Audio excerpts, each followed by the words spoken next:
सीकर राजस्थान प्रदेश Congress committee अध्यक्ष गोविंद सिंह डोटासरा हाल ही में सीकर आए और वहां विभिन्न महत्वपूर्ण कार्यक्रमों में भाग लिया।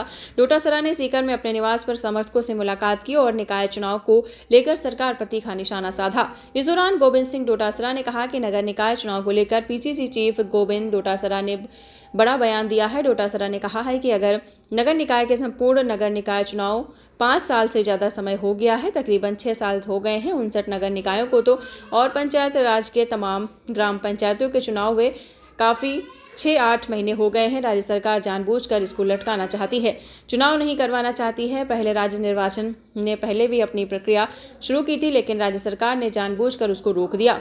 आपको बताते चलें, लगातार ओबीसी का आरक्षण दे सकते हो तो उनको आए सरकार में 2 साल हो गए। अभी 6-7-8 महीने पहले इनको जब दबाव पड़ा कोर्ट का और हमारी कांग्रेस पार्टी ने जब बार बार मांग उठाई तो उन्होंने उसको एक कमीशन बनाया है।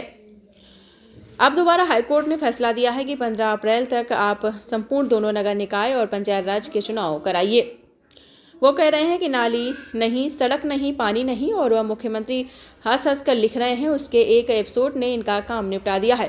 इसका मतलब वो जनता फील कर रही है। वही आप बात है, पूर्व मुख्यमंत्री भी कह चुके हैं इनके काम नहीं हुए तो 2 साल में मुहर लग गई है। तो आपको बताते चलें, लगातार बेचारों की इतनी पुस्त हो जाएगी कि भाई ठीक है, हमारे कहने से हमारे सीएस लग गए, वरना तो पूर्व सीएस सबका ताबीज बनकर बनाए गए हैं। निकाय चुनाव है, उनके बार-बार बयान बदल रहे हैं। देखिए, नगर निकाय के संपूर्ण चुनाव 5 साल से भी ज़्यादा समय हो गया है, तकरीबन 6 साल भी हो गए हैं 59 नगर निकायों को तो, और पंचायत राज की भी तमाम ग्राम पंचायतों के चुनाव हुए काफ़ी 6-8 महीने हो गए हैं। राज्य सरकार जानबूझ करके इसको लटकाना चाहती है, चुनाव नहीं करवाना चाहती है। पहले राज्य निर्वाचन आयुक्त ने पहले भी अपनी प्रक्रिया शुरू की थी, लेकिन राज्य सरकार ने जानबूझ के उसको रोक दी है। ये पंचायती राज और नगर निकाय के जो ग्रामीण और शहरों की जो सरकार है, उसमें जनप्रतिनिधियों का दखल नहीं चाहते हैं। जनप्रतिनिधि हो ही नहीं, केवल ब्यूरोक्रेसी से ये सरकार चलाएं, ऐसी इनकी मंशा है। और मैं समझता हूँ कि जो जानबूझ करके की जा रही है, वन स्टेट वन इलेक्शन की कोई बात ही नहीं है, कोई कानून नहीं है, कोई बैठक नहीं, कोई कमेटी नहीं, कोई चर्चा नहीं, केवल वो मन में करके बैठ गए कि हम तो चुनाव नहीं कराएंगे। आप देखिए कि 2021-22 का फैसला है कि ओबीसी के आरक्षण के लिए आपको एक कमीशन बना करके और उसका अध्ययन कराना पड़ेगा और सर्वे करा करके आप उसमें ओबीसी का आरक्षण दे सकते हो। तो इनको आए तो सरकार में 2 साल हो गए। अभी 6-7-8 महीने पहले इन्होंने जब दबाव पड़ा कोर्ट का और हमारी कांग्रेस पार्टी ने जब बार-बार मांग उठाई तो उन्होंने उसको एक कमीशन बनाया और उसको संसाधन नहीं दिए, बजट नहीं दिए, उसने कोई प्रक्रिया ही चालू नहीं की। और अभी 8 महीने के लगभग हो गया, लेकिन उसका 3 महीने का कार्यकाल था, वो पूरा हो गया, आगे बढ़ा दिया, फिर आगे बढ़ा रहे हैं। यानी कहने का मतलब जानबूझ करके। और इनके मंत्री जो है वो चाहे जैसे बयान दे रहे हैं, टप्पे मार रहे हैं। टप्पे मारने से काम नहीं चलता है। अभी हाई कोर्ट ने एक फैसला कुछ दिन पहले माननीय जज अनूप ढंड साहब ने दिया था कि आप 6 महीने के अंदर अंदर आपको चुनाव कराने चाहिए, और आपने समय पे चुनाव नहीं करा, अंदर आपको चुनाव कराने चाहिए और आपने समय पे चुनाव नहीं करा के काफी समय व्यतीत कर दिया, आप तुरंत चुनाव करवाइए। तो उसके ऊपर डीबी में स्टे लेके बैठ गए। सुप्रीम कोर्ट में गए लोग, तो सुप्रीम कोर्ट ने कहा कि आपको स्टे दे ही नहीं सकते, उस स्टे को वापस हटा दिया। तो यानी वो जो दंड साहब वाला था वो इफेक्टिव हो गया, उसको राज्य सरकार नहीं मान रही।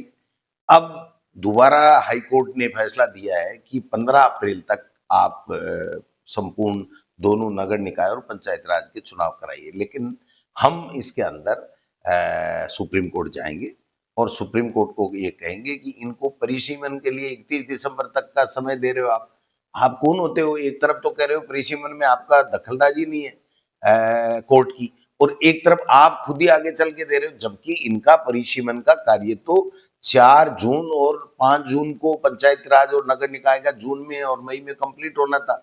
नगर निकाय के तो गजट नोटिफिकेशन भी वार्डों का कर दिया।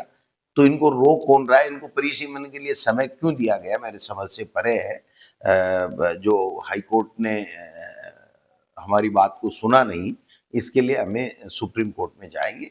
ये कितने ही दिन टाल दें, इनकी वो दुर्गति होनी है जो अंता के चुनाव में हुई है, क्योंकि इन्होंने 2 साल में कोई काम किए नहीं है, केवल मुकजबानी बातें की है, आपस में लड़ते रहे, ब्यूरोक्रेसी हावी रही, भ्रष्टाचार का आलम रहा, इसलिए लोग परेशान हैं। अब अंता ने एक फैसला, एक संदेश दे दिया कि आपने कुछ भी नहीं किया, और अंता चुनाव में तो आपने देखा होगा कि महारानी साहिबा पूर्व मुख्यमंत्री हैं, वो कह रही थी नाली नहीं, सड़क नहीं, पानी नहीं, और वो मुख्यमंत्री जी हंस हंस के लिख रहे थे।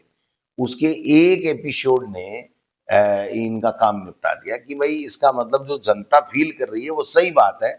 पूर्व मुख्यमंत्री भी कह रहे हैं इनके काम नहीं हुए 2 साल में, तो वो मोहर लग गई उस बात पे जो हम प्रचार कर रहे थे, हम लोगों को समझा रहे थे। तो मैं समझता हूँ कि ये संविधान और लोकतंत्र की हत्या करने जैसा काम ये लोग कर रहे हैं। इन कितने ही दिन खैर मनाएंगे, ये कितने ही दिन टालेंगे, अंतोगत्वा एक दिन तो इनको चुनाव कराने पड़ेंगे, और जब चुनाव कराएंगे तो इनका सूपड़ा साफ हो जाएगा और इनको पता लग जाएगा कि हम कितने पानी। नए सीएस आए हैं तो क्या ब्यूरोक्रेसी में कोई फर्क पड़ेगा? देखते हैं, अगर नए सीएस आए हैं और इन मंत्रियों को अपनी इच्छा मुताबिक अगर जो ऐसे भी दे दें तो बेचारों की इतनी पूछ तो हो जाएगी कि भाई ठीक है, हमारे कहने से हमारे ऐसे लग गए, वरना तो सबका ताबीज बना के गए हैं वो।